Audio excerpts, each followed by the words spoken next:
my veins, I've been driving this train. Years in this lane, there's no stopping this flame. Cause I came to the game and I changed it to play how I like, rearranged it to my own domain.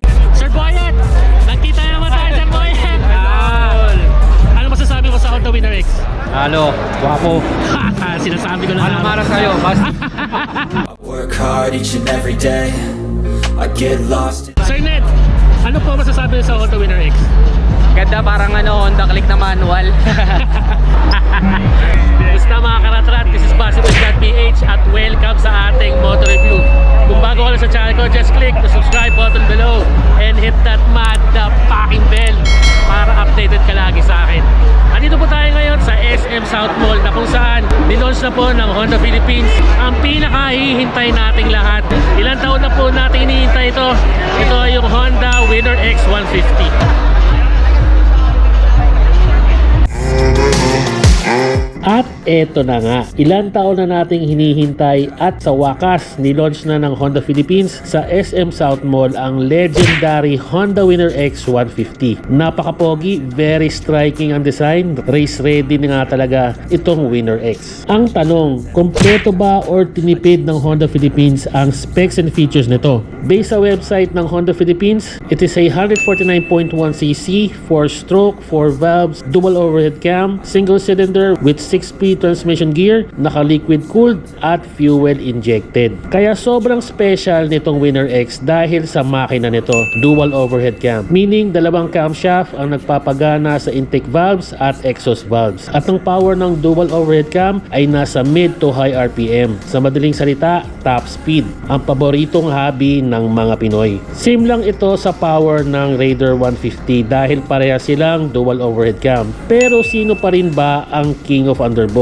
Raider 150, Sniper 155, or Honda Winner X. May maximum power of 15.4 horsepower at 9,000 RPM and maximum torque of 13.5 Newton meter at 6,500 RPM. Merong bore and stroke na 57.3 by 57.8 which is squared engine. Compression ratio nito ay 11.3:1.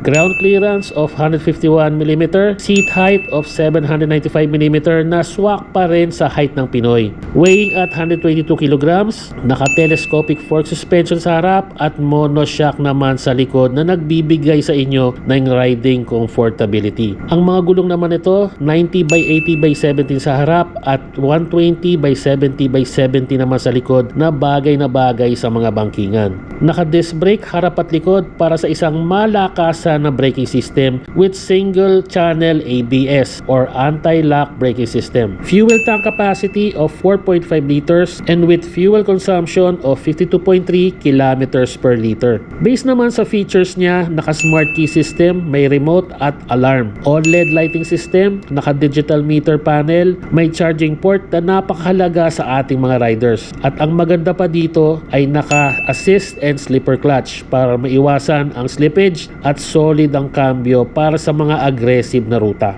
At meron pa itong bank angle sensor na kapag bumagsak ang motor mula 70 degrees below, mamamatay ang makina.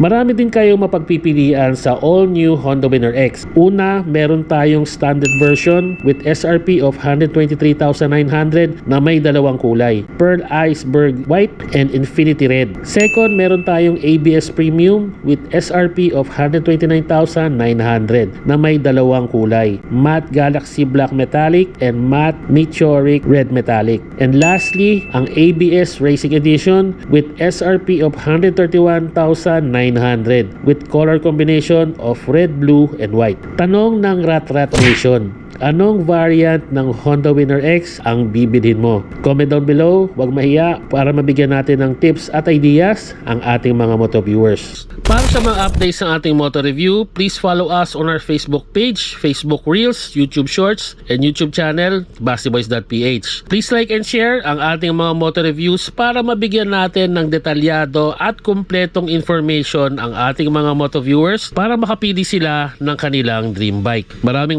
salamat po sa inyong pagtangkilik at pagsuporta. Ride safe, Rat Nation! Behind every victory is a powerful winning ride.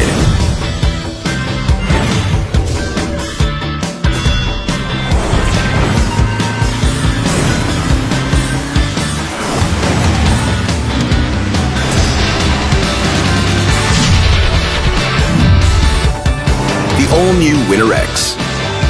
Ride like a champion.